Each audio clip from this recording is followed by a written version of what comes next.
Inshuti zanje ndabaramukije mw'izina rya Yesu. Uno munsi ni umunsi udasanzwe, ni umunsi dushima Yesu ku bikorwa yadukoreye. Ni umunsi nashatse kuba nanje mfise intahe ndabashingira uno munsi. Naranezerewe cane, ejo bundi ndiko ndasoma aya majambo yanditse mu gitabo c'ivyahishuriwe Yohana. Nasomye mu gitabo c'ivyahishuriwe Yohana 17. Mana maze kuhasoma naratangaye cane. Hari ibintu ntari narigeze nsobanukirwa nubwo nifashisha ibitabo vyinshi vyari vyaranse ko ndabitahura. Ariko ubuye Imana yaranyuguruye amaso ndatahura ibitari bike. Sinovuga ngo nabitahuye vyose, ariko naratahuye ibitari bike. Kandi ivyo natahuye ni ibintu bitujana kumenya ngo tugeze hehe. Tugeze hehe? Turi ku rugendo, muravyibuka ko turi ku rugendo. Urugendo turiko turagendamwo n'uruhe? Yesu yagiye mw'ijuru. Agenda avuze ati ngiye kubategurira ikibanza. Kwa data hari amazu menshi, yaba atarahari ntari kubibabwira. Ariko ndagiye kubategurira ikibanza kandi nzogaruka kubajana kugira ngo aho muri, aho nzoba ndi, namwe azobe ariho muba. Ivyo yarasubiye no kubivuga no mw'isengesho yasenze muri Yohana 17. Ego rero ijambo twasiguriwe, ijambo natahuye n'iri ngo Yohana yerekwa maraya n'igikoko gisa n'agahama. Ndiko ndagaruka rero kuri ya majambo nasoma nkavuga nti narayatahuye, ndanezerwa cane. Kandi nawe uno munsi ndibaza kuza kuyatahura. Ndagerageza ndabe ko bikunda ko ndabisoma vyose. Ni ibice bibiri, 17 na 18, ariko ni ibice birebire. Bidakunze tuzobicamwo habiri canke gatatu kugira ngo muze muvyumve. Tusome umutwe w'amajambo namaze kuwuvuga. Yohana yerekwa maraya n'igikoko gisa n'agahama. Haza umwe wo muri ba bamarayika ndwi bari bafise za nzavya ndwi, avugana nanje arambwira ati ngwino nkwereke iteka rizocigwa maraya w'agahebuza. Yicaye kw'iteraniro ry'amazi menshi. Uyo abami bo kw'isi basambana nawe. Ababa kw'isi bakaborerwa vino nizo busambanyi bwiwe. Anjana mu bugaragwa ndi muri mpwemu, twuzuye amazina y'amarogotano gifise imitwe ndwi n'amahembe 10. Bavuze ngo uyu mugore, uyu maraya, bavuze ngo asambana n'abami bose bo kw'isi, bakaborerwa vino kandi ngo nizo busambanyi bwiwe. Bavuze yuko yicaye kw'iteraniro ry'amazi menshi. Iki kintu nari narigeze kumva ngo ni umuntu atwara abantu benshi. Yicaye kw'iteraniro ry'amazi menshi. Ego tubandanye. Ariko uwo muntu, uwo maraya, abami bose baramwirukira, baramuhurumbira, baramugendera, bakamuramutsa, bagasambana nawe, bagasangira vino. Usanga aribwo busambanyi bwiwe. Ngo yari rero yicaye ku gikoko. Igikoko ngo gisa n'agahama. Ngaha mu Burayi barakunze kwerekana umugore yicaye ku kintu c'igikoko kiba cirabura ariko gifise amahembe y'imfizi kabisa, kandi dukunze kubibona ahantu hari ibintu vy'amahera, yego ahantu hari ibintu vy'amafaranga. Niworaba muri za hariya hari Union Européenne umenga hariho igicapo nk'ico, ariko ko ntari nagitegekanije ngo ndacerekane, nzokirondera uwundi munsi. Uwo mugore yambaye impuzu y'inyambarabami n'iy'agahama, yari yisakaye izahabu n'utubuyenge tw'igiciro kinini na maragarita, afise igikombe c'izahabu mu minwe cuzuye ubusambanyi bwiwe. Afise igikombe c'izahabu cuzuye ubusambanyi bwiwe. Mwenda w'igikombe nibaza ko giheruka kumera nkaco. Yego. Nari mvuze nti uwo mugore yambaye impuzu y'inyambarabami n'iy'agahama, yari yisakaye izahabu n'utubuyenge tw'igiciro kinini n'imaragarita, afise igikombe c'izahabu mu minwe cuzuye ibihumanya n'imyanda y'ubusambanyi bwiwe.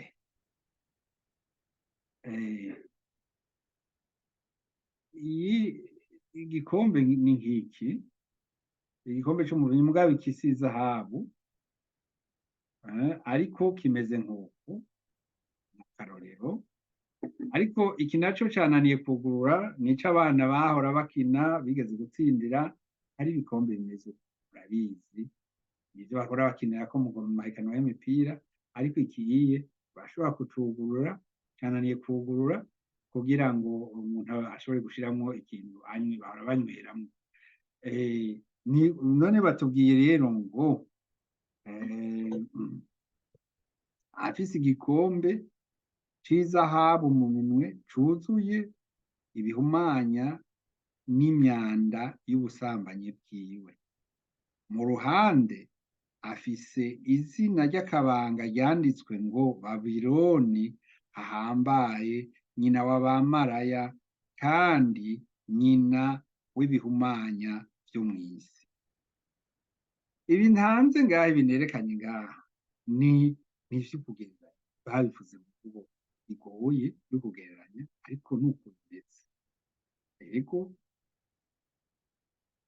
kandi mbona uwo mugore aborewe amaraso y'abera n'amaraso y'abashingiye intahe ivya Yesu. Ninde atagomba ko bashingira intahe ivya Yesu? Ninde atagomba ko bashingira intahe ivya Yesu?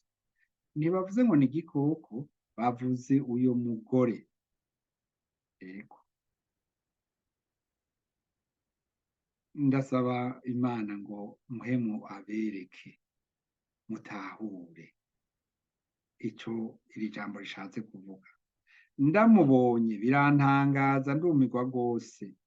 Umumarayika arambaza ati niki kigutangaje?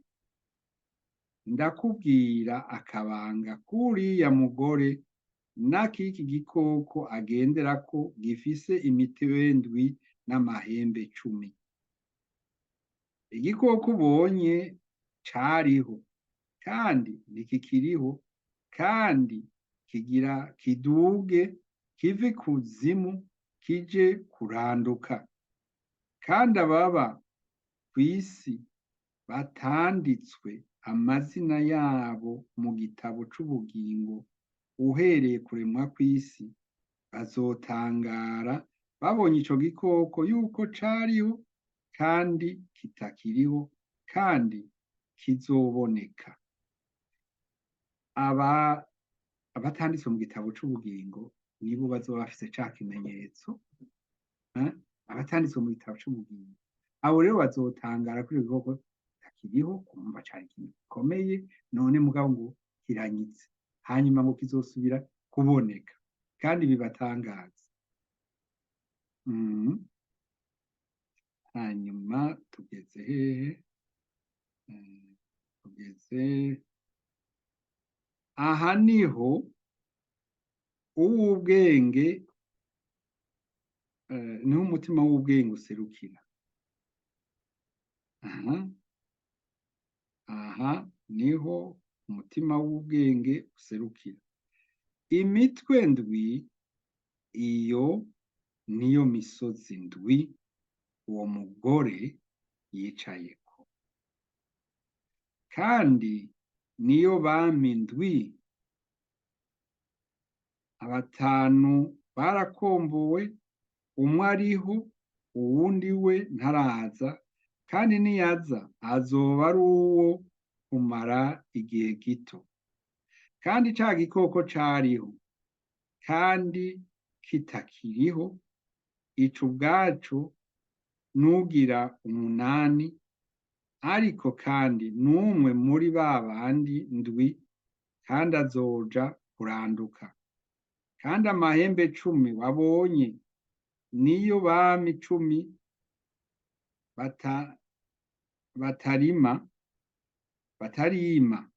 batarima, ariko bahabwa kuganziriza hamwe na ca gikoko nk'abami nyene kumara isaha imwe. Abo bahuza inama baba ca gikoko, ububasha bwabo n'ubutware bwabo, baba ca gikoko, ububasha bwabo n'ubutware bwabo. Abo bazogwanya umwagazi w'intama. Uwo mwagazi azobanesha, kuko ari we aganza abaganza, n'umwami w'abami, kandi abari kumwe nawe bahamagawe, batoranijwe, bayobotse, nabo bazonesha. Arambwira ati, ya mazi wabonye maraya yicarako, niyo moko n'amakungu y'abantu n'amahanga n'indimi. Avyumvise? Ya mazi menshi, ngo ya mazi menshi wabonye maraya yicarako, niyo moko n'amakungu y'abantu n'amahanga y'indimi.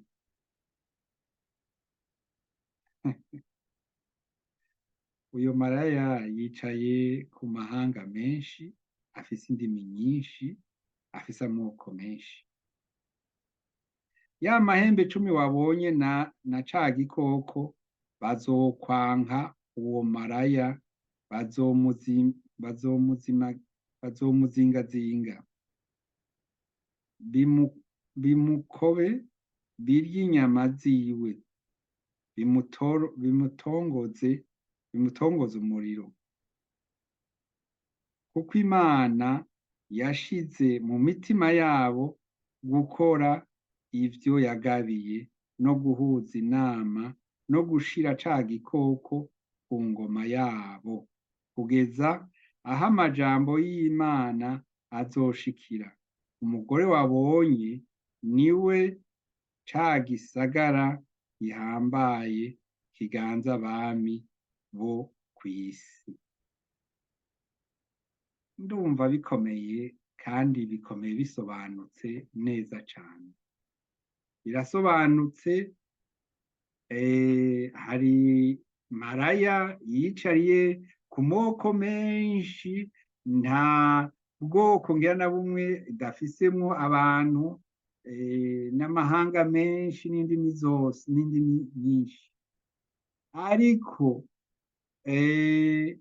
hariho novuga igikoko, ikintu gikomeye kigiteruye, kigitwaye. Hanyuma ico kigitwaye rero kizokwihambaza kigende gishika ahantu cubike wa maraya ko vyumvikana aba arico kiba gikuru. Yesu aguhezagire. Ndipfuza ko nawe wotahura aya majambo. Nanezerewe cane kuko birasobanutse, ariko hahiriwe abumva ubu buhanuzi bakabutahura, hahiriwe abantu batazokwakira ca kimenyetso c'iki gikoko. Iki gikoko nico kizozana ikimenyetso. Ni kivuga ngo gitegeka abantu bose iyo bava bakagera ko bashirwako ikimenyetso. Yego rero abazoshirwako ico kimenyetso nibo bazotangara nk'uko twavyumvise. Reka tugaruke kuri 13 mu vyahishuriwe Yohana, niho tukiri 13 duhere kuri 6. Giteranura akanwa kaco kirogota ku Mana, kirogota no kw'izina ryayo, no kw'ihema ryayo, no kubaba mw'ijuru. Gihabwa kurwanya abera no kubanesha, kandi gihabwa gutwara imiryango yose n'amoko yose n'indimi zose n'amahanga yose. Kandi ababa kw'isi bose bazogisenga. Umuntu wese atanditswe izina mu gitabo c'ubugingo c'umwagazi w'intama yatanzwe kw'ikimazi uhereye kuremwa kw'isi. Namba hari umuntu ari n'ugutwi niyumve. Namba umuntu yagerewe gufatwa mpiri azofatwa mpiri. Namba umuntu yicisha inkota akwiye kuzokwicishwa inkota. Aho niho ukwihangana kw'abera userukira bo no kwizera kwabo. Tubandanye. Kandi mbona ca gikoko gisokorotse mw'isi. Ico gikoko kimwe gitwara maraya coco casokorotse kiva mw'isi, nticavuye mu mazi menshi, avuze ko casokorotse kiva mw'isi. Gifise amahembe abiri nk'ay'umwagazi w'intama, kivuga nk'igisato, kiganzisha ububasha bwose bwa ca gisato ca mbere mu maso yaco. Kigobera isi n'abayibako gusenga ca gikoko ca mbere cakize uruguma bocishe. Kandi gikora ibimenyetso bihambaye, kimanura umuriro uva mw'ijuru utibukira kw'isi mu maso y'abantu. Kizimirisha ababa kw'isi ibimenyetso cahawe gukorera mu maso ya ca gikoko. Kibarira ababa kw'isi gukora igishushanyo ca ca gikoko cari n'uruguma rw'inkota, kigahava kikabaho. Gihabwa ico gishushanyo, gihabwa guha ico gishushanyo c'igikoko guhumeka. Ngo ico gishushanyo c'igikoko kivuge kandi cicishe abatazogisenga. Kigera ko bose, aboroshe n'abahambaye, n'abatunzi n'aboro n'abidegemvya n'abagurano, bashirwako ikimenyetso ku kiganza c'iburyo canke mu ruhanga. Kandi ko hatagira umuntu yemererwa kugira ico agura canke ico ashora atari ufise ico kimenyetso. Nico zina rya ca gikoko canke igitigiri c'izina ryaco. Aho niho ubwenge buserukira, ufise ubwenge naharure igitigiri c'ico gikoko, ni igitigiri c'umuntu, igitigiri caco ni 666. Haleluya! Turavyumvise rero ico gikoko ico arico, kandi twumvise n'uwo maraya uwo ari we. Vyose novyita ni babarasukana, biriko birondera guhonya abantu. Ego, kuko bikorera Satani uko ari bibiri, kandi ni bikuru rwose. Nshuti zanje bene data, nipfuza ko mwokwakira agakiza. Ibintu hamwe vyoba bitabacanze namwe vyontangaza, ariko nanje imyaka myinshi sinabitahura. Ubu rero nabitahuye, namenye ivyo ari vyo. Egome narasigurirwa, ariko sinumve yuko nkumva ko hari akantu kadacitse, ariko ubu nabitahuye. Ibihe bigeze kure bene data, ibihe bigeze kure nshuti zanje. Ukaba utarakira umwami Yesu nk'umwami n'umukiza wawe, uyu ni umwanya mwiza wo kubikora. Ushobora kubikora n'uyu munsi, canke ukarondera umukozi w'Imana ari hafi yawe akabigufasha. Ukurindira, reka dusenge. Mana uhoraho, Mana y'icubahiro, turagushimiye kuri aya miga uduhaye muri kano kanya. Turasavye Mana ngo ubihe benshi kubitahura, ababikurikiye bigire ico bibafashije, abari mu vyaha Mana bibatume bihana, abatarakumenya Mana bitume bakumenya, bakwakire, bakire Yesu umwami n'umukiza wawe. Na cane cane ko atayindi nzira iriho dushobora gukirizwamo, naho ibihangange vyo kw'isi tuzi biyobowe n'amashengero manini manini vyovuga ko hariho izindi nzira, twe turazi neza yuko atayindi nzira iriho. None rero mwami, turaje imbere yawe Mana ngo turinde aboza kudusuka no kutubesha, uturinde ico gufata kuri uwo muvinyu w'uwo mumaraya, mw'izina ry'umwami wacu Yesu Kristo. Sabiye abakozi b'Imana, sabiye bene data, sabiye nawe umvirije iyi audio. Yesu aguhezagire, ugire umunsi mwiza canke ugire ijoro ryiza, naho ubutaha. Mwari kumwe na Irene Nahazwe kuri urubuga rwanyu Shingira Intahe Imana. Urashobora kugira ico utereye kuri uru rubuga mu kutwandikira, mu kudutelefona, canke mu kuduha n'ikiganiro kugira ngo ushingire intahe nawe Imana nzima. Yesu aguhezagire, Yesu abahezagire aho muri mwebwe, mufashe aka kanya kugira ngo mubane natwe, naho ubutaha.